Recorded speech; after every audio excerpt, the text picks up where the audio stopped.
In this episode of Man vs. Marriage, it's an episode about you, the listener.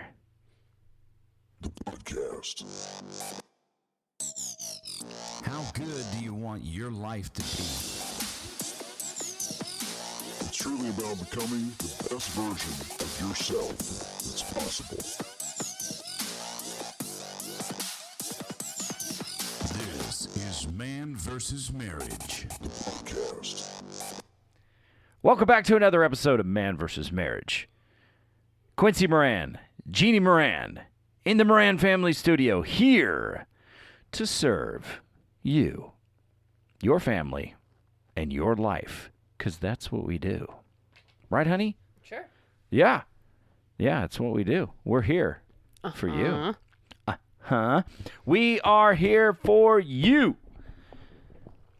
And we're here to ask a few questions to you and then have you send us some messages. And for those of you using the Man vs. Marriage email, we appreciate it because we're here to help. Let me tell you this.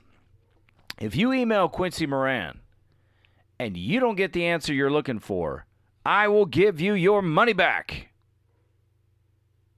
because this isn't costing you anything. I'm not going to pay for your data or your Wi-Fi, but it's a money-back guarantee. Of nothing. For nothing. Yeah. No money. This costs you no money. But you can have your money back if you don't like the response. With that being said, in this episode, we want to ask, how can we help you? I believe it's vital every so often that we produce one of these episodes, probably 2 or 3 times a year.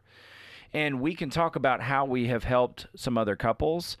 We can talk about how we've attempted to help some guys, and things didn't go well. And I'm not going to say it was our fault. If we're You looking to pin can't the do blame. everything in one shot and then try it once and say it doesn't work. You have to keep trying it. You can't just say, well, I did it one time. Look, the only thing that works with is sex, okay? One time will get the job done, but you cannot do that with this other stuff. You got to work at it. No, you can't just do it one time. That's ridiculous. When it comes to sex, do it as many times as you can. That was not what I meant, and you know it. What did you mean? Because I'm lost here. Well, you've had people in the past where you've tried to help them, and they said, I tried this.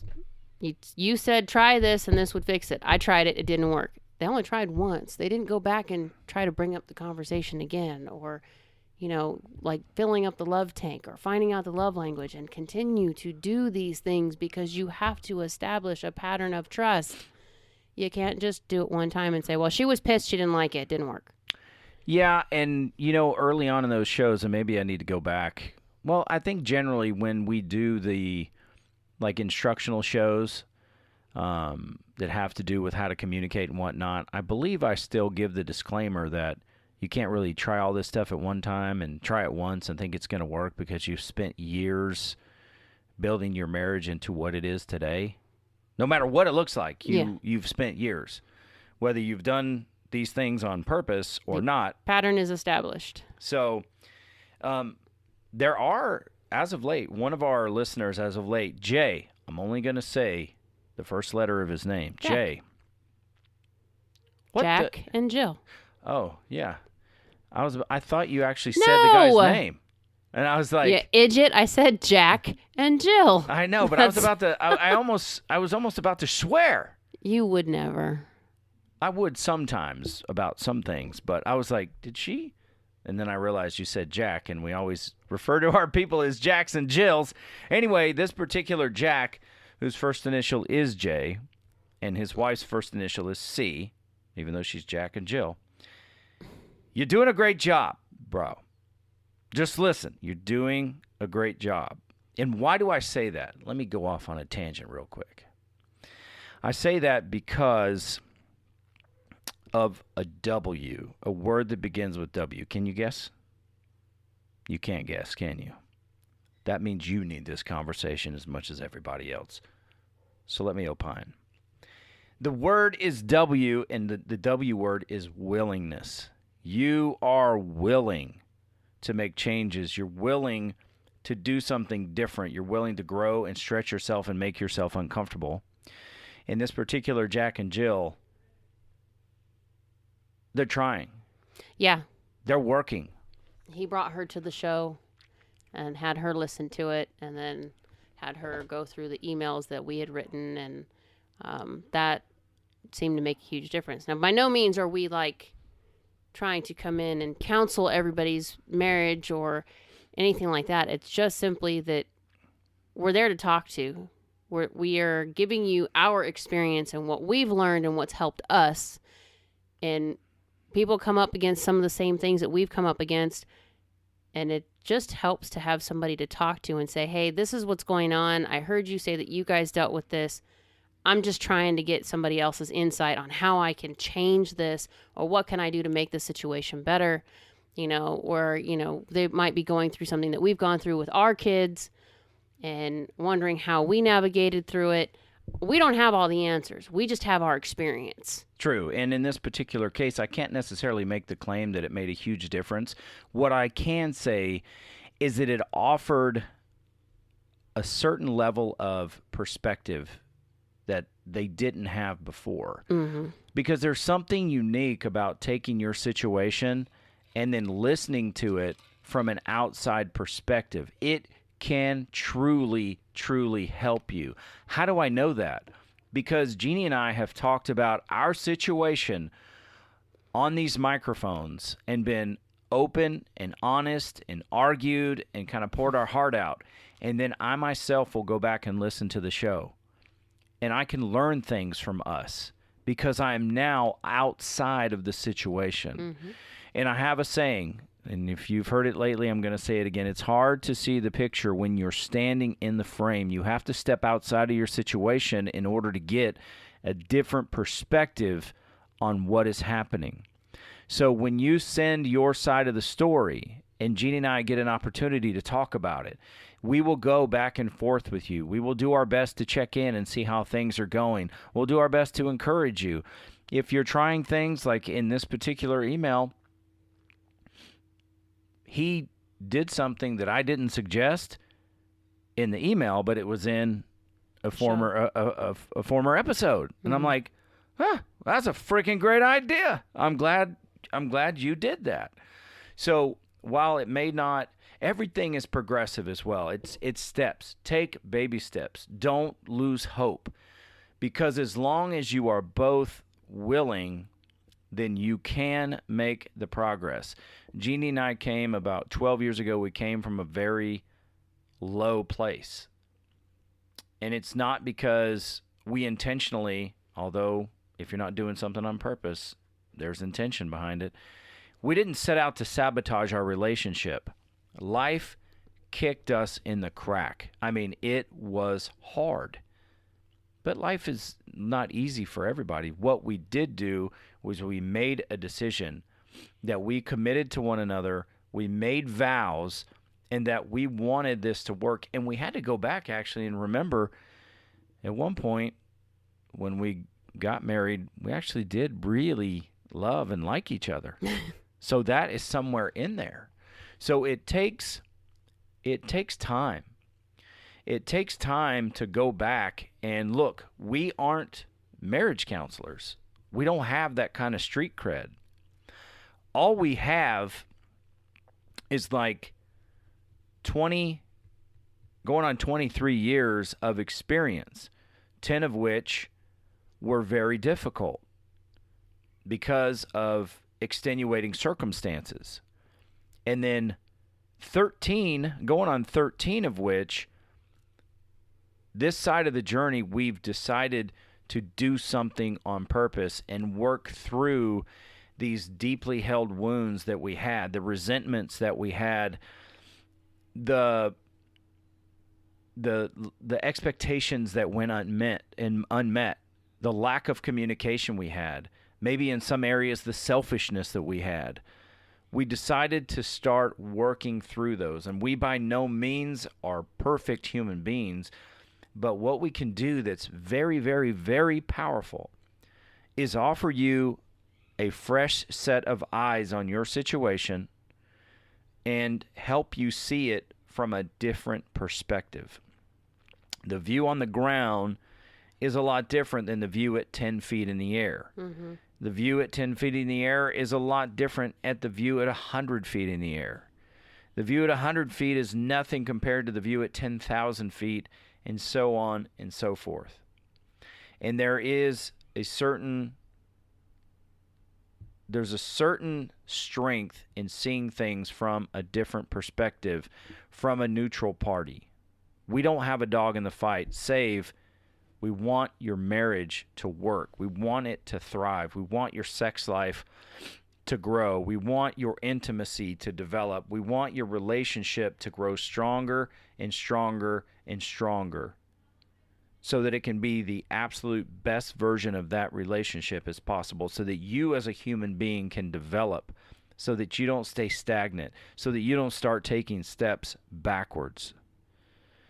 Recently, through work or whatnot, I've been around people divorced and single people.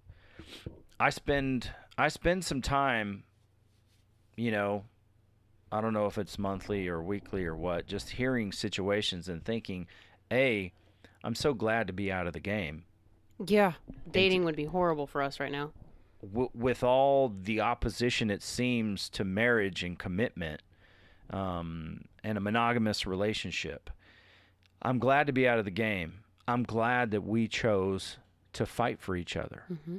I'm glad that we chose our relationship and to honor our vows and to stick through this. I'm glad that you were willing, that I was willing. I can still remember us sitting there having the conversation and me coming to terms with, why was I out starting all these different things?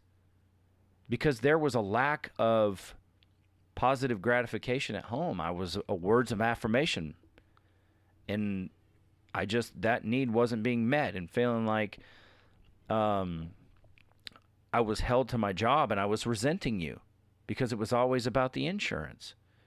That was not necessarily your prime intention. Mm-mm. And then for what was going on with me, I was an absentee dad for a lot of that, because I was working a lot and out chasing these different things when all my family needed was me.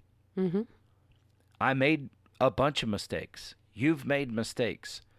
But the fact that we're willing to own our stupid and whatever that looks like.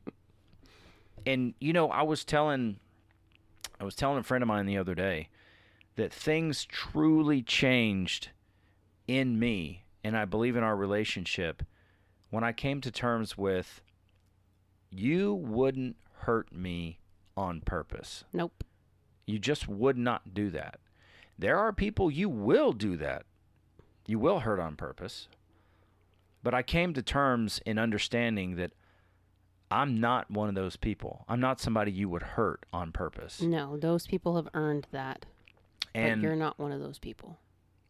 That is a beautiful thing when you can come to terms with that, and when both of you can authentically say and connect and understand. If you're not in that place now, I believe it's somewhere that you can evolve to. But it takes willingness. There's such a great place of trust when you're able to develop into a relationship where that person's not going to intentionally harm you. From that platform, man, that can be the catalyst to a bigger and broader and more deep relationship. So that's what we can offer that's extremely powerful, because utilizing that perspective, utilizing that fresh set of eyes, all it can do is make you aware of situations. And it's one of the things that I've developed in my life. Awareness to me is a weapon. I consider us to have inner warriors. And when you become aware of something, that can be used as a weapon in your hand to help you. If you do nothing, then that weapon will harm you. Well, and you're now accountable. You're aware of something. You are now accountable of what you're aware of. So your choice is, now that you know it's there, you can't ignore it. Whether you do anything about it or not, that's a choice. But you know it's there now, and no matter what happens, you can't get away from it because you know it's there. Yeah. You can deny it, but it's still going to rear its ugly head, and when it does, you're going to know it's there. So we do not claim to be. I mean, at some point, I would probably love to become a marriage coach like Coach Rita. I think I'd love that. But that's not what we are. We're just like regular people who've been investing lots and lots of time and energy in improving our marriage and working very diligently and hard to improve our family and our relationships. So that's what we have is life experience. We have a podcast that's basically our own marriage therapy. Yeah. We counsel. We counsel each other. And, thank God for Coach Rita because she's the one that gave us the tools. And I just texted her the other day, and I texted her and I said, I can't thank you enough for all the time and effort you spent, helping Jeannie in our marriage. And she, just lovingly, she's like, y'all were great students. You put the time, you put the work in. So, what better thing is there than a coach that, challenges a player and the player goes out and performs and succeeds. Now they're going to fall down. They're going to make mistakes. You got to go back and coach and game plan and do it again. But that has got to be gratifying. I know as a football coach and a baseball coach, it was for me. But your coach, has a certain perspective of the game that you don't have because you're right in the mix. You're right in the middle playing the play. So we're not counselors. We're not licensed therapists or anything of that nature. But we are people who love marriage and we value it. Definitely place a high value on marriage. And also,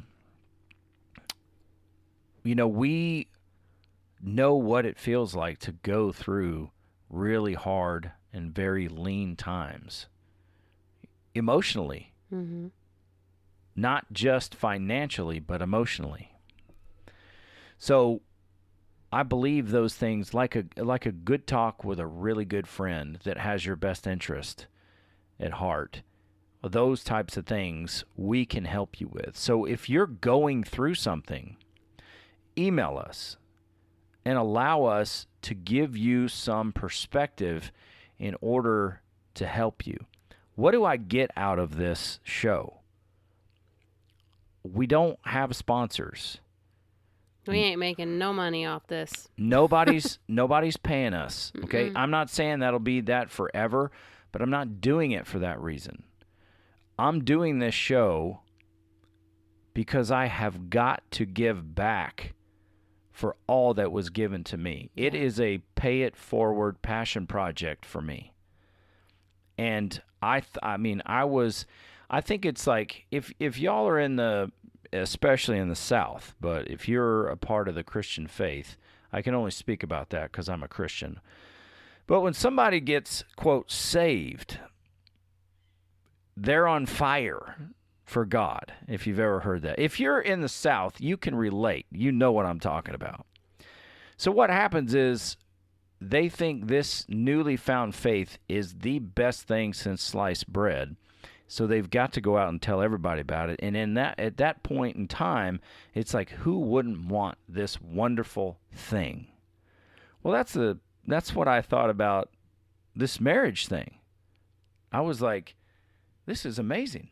My entire life has changed because of what I've done with myself, my marriage, and what we've done. Who wouldn't want this? This is incredible. Okay, I didn't know I wasn't picking a great and popular topic. It doesn't compete well alongside a supercharged political environment. It doesn't compete well with major self-development, how to go out and become a millionaire. It doesn't compete well, I guess, with sci-fi or fictional stories. It doesn't compete well with crime and whatever. It's not as popular as I thought it was for me. It's a dying art. And I think part of it is because it takes work. Yeah. Well, it's accountability. Now, there is self-development out there that is huge, like, Ed Milet. But that's talking about building one's self. Mm-hmm. Now, he does take that and really implore you to go out and be a better human being in society and go help other people, which I love. But it's not centrally focused around marriage and the value that marriage brings. So it's not as popular a topic with everybody. Now, look, when we first started and we started getting emails coming in about men and them being separated with their wives, it was heart-wrenching to me. Because there was some aspect I was going to get into this and grow and introduce Coach Rita to the world and build a platform from which maybe we could take this particular train and begin to do it full time and go out and speak and yada, yada, yada. But when those emails came in about separated husbands and wives, any of that other stuff just went way to the back burner. And I said, I've got to figure out a way to get this. I actually started putting a lot of pressure on myself. Mm-hmm. It's like every marriage that starts falling apart, if I don't get this podcast in front of them, now I'm responsible. So I had to come off of that too. But it was very difficult to read those emails, and I felt for those guys. And so I gave them the best of what I had. Some it worked for, some it didn't. Some it might have been too far gone. Maybe she had already made up her mind that she was just done. You can't work on your relationship as a group if you're not both willing to work. That just doesn't happen. Now, I've told some guys sometimes, it's like, look, you can't do this once. Like we talked about at the beginning of the show, you can't do this once. It takes time. You have got to build up to this. You have to establish some credibility that you're actually changing yourself, that you're actually willing to develop and change your habits and step out and be a little more selfless and start identifying what your wife's needs are so that you can meet those needs. So sometimes it does take a while of you putting the work in, but you can't become discouraged because for 1 or 2 times or 10 times, nothing changes. Sometimes your spouse has got to see that these things are going to start and they're going to continue in spite of what is happening. It's like the habitual dieter or whatever, always starting something new. You got to build credibility.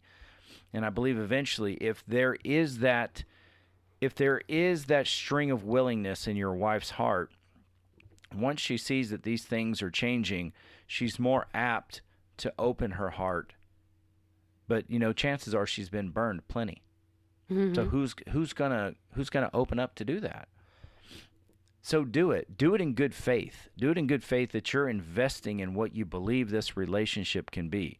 Now, God help you if it's just gone too far and you can't turn things around and your marriage ends. I'm sorry. I'm sorry. But continue on with this podcast, because if there is an opportunity that you may have a future relationship, maybe these principles that have guided us in developing our relationship will help you have a healthy relationship moving forward. Now, I say all that to say, how can we help you? If your wife is willing to listen to a podcast and send us an email, have her send it over. We will give some unbiased perspective, because that's all we have. We don't know you. We don't know her.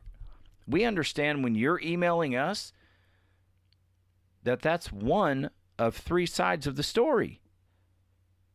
Because there's what you think happened, there's what she thinks happened, and then there's the actual what really happened. So we just offer you that outside perspective in order to help get you started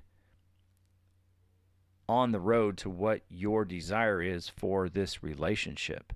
What do you want for your marriage? Have you ever talked about that? I know Jeannie and I didn't. We went to a pre-marrieds class. The class started out really full. Yeah. And then they started talking about red flags. That class got real small real quick. Yeah, each week the class size started diminishing. But even with all that, you and I didn't even really cover all of our red flags. No. And hell, the first time she said, "What does that look like?" I looked at her like I looked so stupid because I had no clue. First time Rita said, "What does this look like?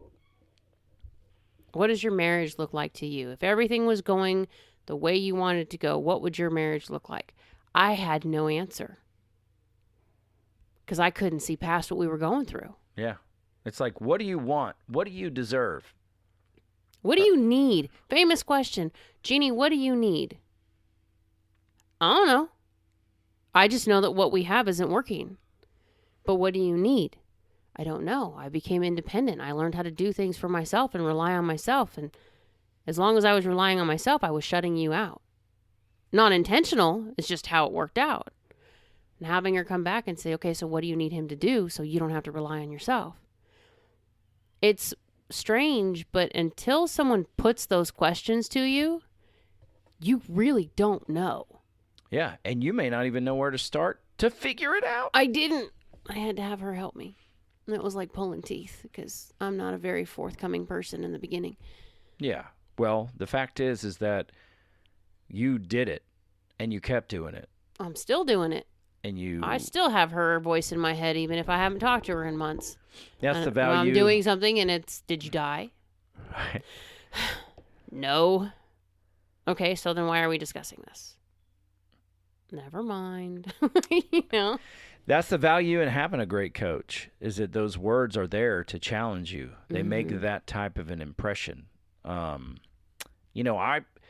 we first started the coaching, I had some reservations because, Rita is your aunt. Mm-hmm. So I'm like, well, I may go into this and this might be, gang up on Quincy time. But I just went with, what do I know about Rita? What's the fruit of Rita? How straightforward is she? How honest? Where's her integrity? Okay. So I was like, you know what? I'm going to put that reservation aside. I'm going to go in and give her the opportunity to be Rita and see where this goes. And I went in with an open heart, an open mind, and ready to work.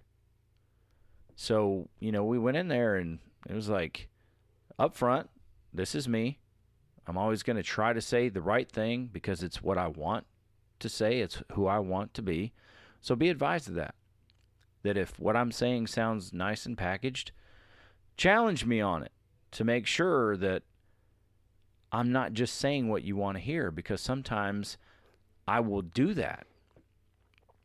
And I have to take a step back and say, was that all the way true? And it's like, yeah, it was true, but there could be a little more truth along with that. See, this is why you married a bullshit meter. That's why you married me. Why? Because when things are properly packaged, I have a tendency to look for, is that accurate? Is it real? Is that everything? Something maybe sounds a little too perfect to be true. Well, it's always going to be as accurate to the best of my ability. And I try to be extremely diplomatic. But it wasn't until years later that I started to understand, and that's where I came up with the philosophy of say it ugly. Yeah. We'll clean it up, say it ugly. And that was just another evolution of me maturing to say, look, everything doesn't have to be said exactly perfect, incredibly diplomatic. Sometimes you just have to say things because you don't know what else to say or how to say it. I might need a mulligan here, but I need to say this, and I'm not going to say it with disrespect, but this is where it is. Mm-hmm. Say it. And then ask the person, what are you hearing me say? This. Okay, that's not what I meant by any stretch of the imagination. So I'm going to try again. And that has helped us in our relationship. Mm-hmm. And that can help others in their relationship, especially when there is like an intermediary or a It mediator. helps the kids. Correct. Being able to say, you got a free pass. Just say it. However ugly it is, just say it, and we'll figure it out. That's like watching. I mean, you can literally watch a person just go, okay. Their shoulders drop. They're no longer stressed, and they just let it fly. Just by having the simple permission. Just tell me, and then let's see where this goes. But I'm not going to hold it against you, knowing that you don't have the right words exactly. Yeah, and I think just thinking about that in the moment, it's like, let me tell you what I think, not how I think about this situation. Because no matter those sound similar, they're actually not. No. Because what I think about this particular subject doesn't mean it's how I think about it, but I need to tell you what I think about it because it locates me for where I am in the minute. And those types of things are important. Details matter. They do. They do. So the question again I pose to you is, how can we help? We've gone through, if we just line this out quickly, here are the things that we've gone through in a very short order to understand how we may be able to help give you some insight or give you the opportunity for us to reflect on your situation and maybe help you through it. We got married. Hey, chances are that you did too because you're listening to this podcast, or you're going to get married. Great. We were told we couldn't have kids, then we had kids. Lots of them. Yeah. So we had a kid. That child, our child was born, and he wasn't born perfect. He was born with deformity and some disability. Then we had that one guy, and then we had 3 kids. So there come triplets. The first few months of their life, or a couple months of their life, they spent in intensive care. We didn't get to hold our children for, almost 3 weeks? Yeah, pretty close.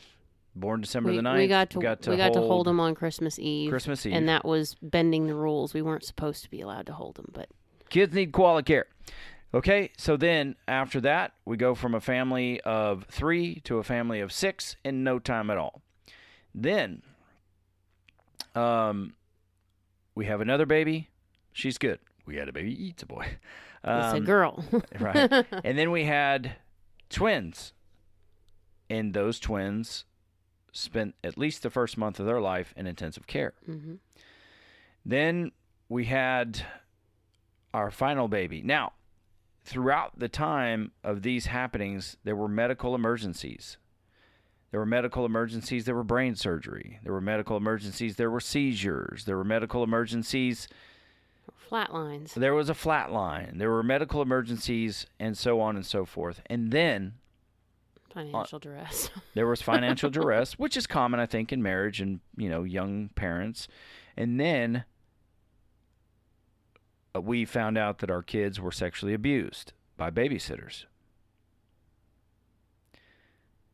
And then there were more medical issues and more adversity that came along with it. And then there was autism diagnosis. And so in this decade that we're discussing, we faced extreme bouts of adversity. And those are the things that led to us drifting farther apart and having to come to terms with, what is this thing going to look like with our marriage? Hell, we didn't even know what it looked like in the moment. No, we couldn't. We were standing in the frame of the picture. Mm-hmm. So with that being said, there have been lean times in our relationship that have lacked intimacy. There have been times where in our relationship where it has lacked sex. Then there were good times with lots of sex. And then the sex kind of became routine. So we had to open our heart and go a little bit further into what sex really looks like. And then we've had major discussions on drives to, weekends away, where we opened up even greater in detail about sex and what we thought was taboo and how we assumed what we knew about the other person, and it just was not the case. Surprise. And then, on into the latter part of that next decade, I started having medical issues. And so Jeannie had to face, or kind of look at what would life look at without me if things progressed further and further I didn't along. like that picture, just so you know. So I don't say that to ask for your pity. I say that to say this is the gamut, or the spectrum of experience that we've had over these 22 plus years of marriage, and this is what we were able to do because we were willing to work on our relationship. We were willing to put the work and the time in. So I'm not going to say there's nothing we haven't seen, because we haven't been unfaithful to one another. So infidelity is not a bridge that we've crossed. But if that's the case, then maybe we can direct you to somebody that can help you. But otherwise, we believe that there's some way we can help you gain a fresh perspective on your particular situation. And by getting that fresh perspective, maybe, just maybe, you can see a little more light in the end of whatever this tunnel is that you're going through. Maybe it doesn't feel like you're going farther and farther and deeper into a hole, but maybe it is a tunnel. And what does that mean? That means that there is an opening on the other side and that you can get through this. So that's the idea by me telling you what our history is in a very short format, is to say we've been through many, many things. We don't take your experience for granted, but what we do want to give you is a fresh perspective and ask, how can we help? Tell us your story. And then that will allow us to maybe come alongside you, not to be professional counseling, because we can't offer that. All we can offer is our years and years of experience. Who knows, maybe you teach us something, and then we can go and we can, apply those things to our life, and then we can go and teach those. So that's what we have for you. How can we help you? Utilize the email that we've given you. There's a few, but I'll narrow it down to these two. There's Jeannie, Jeanne, at Manvsmarriagepodcast.com. And in case I'm not speaking clearly enough, that's MVSM, like man versus marriage. And then there's Quincy. That's my name. QUINCY at MVSMpodcast.com. You can also go to our website, manversusmarriagepodcast.com, and there, I believe, some goofy picture of me is going to pop up, and you can connect with us there through Messenger. I haven't done a lot with social media because I think all that crap gets skewed, and I want to be able to connect with you. That's why I give out the email address, because I believe it's a better medium from which to communicate with you, because I own that. I own those email addresses. I own that website. So we can go back and forth. Nothing gets in the way. There's no worry, I would say, about your, information getting out, because we're going to keep that between us. You share your experience with us, and then if we make a show out of it, we'll call you Jack and your wife Jill. If your name is Jack, don't worry, because we call every guy Jack and every girl Jill. Maybe there's a situation where it's actually Jack and Jill. We're not going to change it. I'm just going to kind of keep it the same, so your anonymity remains. But I don't have anything else to add. What do you think about that? What do I think about that? Yeah, that's not rhetorical. Answer the question, lady. I think you covered everything. Sweet. That's all I was looking for. I appreciate that. After I stop the recording, I'm going to give you a kiss on the lips. Okay. Not nearly enough excitement, but it is getting late. Oh, heck. Look at the time. Okay. So that's it. We're going to wrap up here. How can we help? Don't forget the email addresses. Don't forget the website, manvsmarriagepodcast.com. If you insist, yes, I'm on Instagram. I hang out there. I do coffee there.